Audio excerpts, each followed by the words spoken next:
The Texas Board of Education has said no to facts. Think Progress reports that conservative members of the Texas State Board of Education had rejected ideas to create a group of state university professors that would be charged with fact-checking students' textbooks for inaccuracies, potential errors, right? Now, this decision came after, despite recent controversies over factually inaccurate information. Well, what kind of factually incorrect information was there? Well, this specific thing had to do with slavery. Now, before I get into this, under current Texas law, only the publisher and the public have the responsibility to fact-check textbooks. Now, interestingly enough, this was actually brought forward by the Republican vice chairman of the board. He was the one who made the proposal to expand the process to professors. Now, on to what spurred this. I mentioned the slavery thing, so let me get into this. Now, this whole thing comes after Houston mother and doctoral candidate Ronnie Dean Burren went to social media when she discovered her son's McGraw-Hill textbook referenced slaves, not as slaves, but as immigrants and workers. Immigrants and workers instead of slaves. Now, why does that matter? Well, because it glosses over the horrible conditions of slavery. It doesn't mention the fact that they were raped, that they were whipped, that they were murdered at will. Not only that, but they were sold to other human beings as property. But no mention of any of that. Just the fact that they were immigrants and workers. Nothing about the forcible conditions being forced upon cramped slave ships, where many of them died in journeys across from Africa to the colonies. Nothing about that. Nothing about that. No. Immigrants and workers. That's it. Now, if you were wondering why so many people out there call the Civil War the War of Northern Aggression, or think that Obamacare is worse than slavery, and we've heard that before, well, if you're wondering where that came from, now we know. It's the textbooks that are teaching kids false history. False history. It's revisionist history.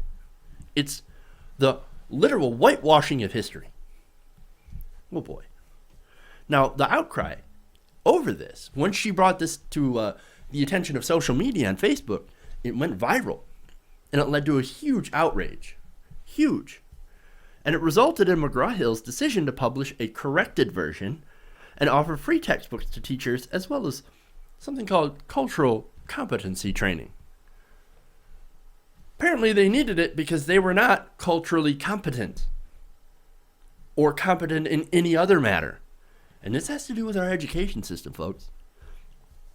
Now, when it came to Texas, conservative board members had rejected the proposal for additional fact-checking. Why?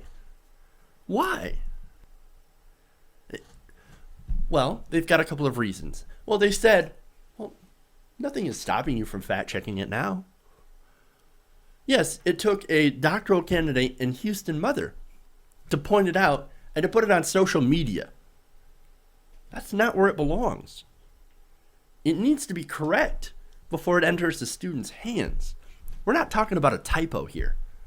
We're talking about ignoring the fact that human beings were owning other human beings for profit and exploiting them and murdering them and whipping them and chaining them and raping them.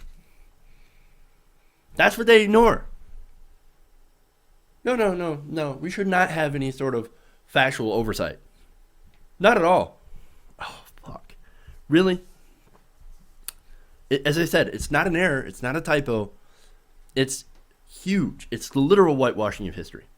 And right now you have these textbook manufacturers like McGraw-Hill that are essentially able to self-regulate to publish whatever they want, since it's up to the parents after the fact and the teachers to fact check. Ridiculous. It's ridiculous. There's nothing stopping them from making shit up at this point. And that's because our educational standards are so fucking low. They can get away with it. And once again, this is why so many people are ignorant to the horrors of slavery. That's why you can say, Obamacare, worse than slavery. Really? Do you know anything about slavery? My guess is, if you went to school in Texas, probably not. Unless, of course, you take it upon yourself to actually learn things on your own. If you don't, well, you're going to remain ignorant. Now, that's not the only reason, right? The fact that, parents and, other people, well, they can fact check. Parents and teachers, they can fact check. So we don't need an extra layer of fact checkers from college.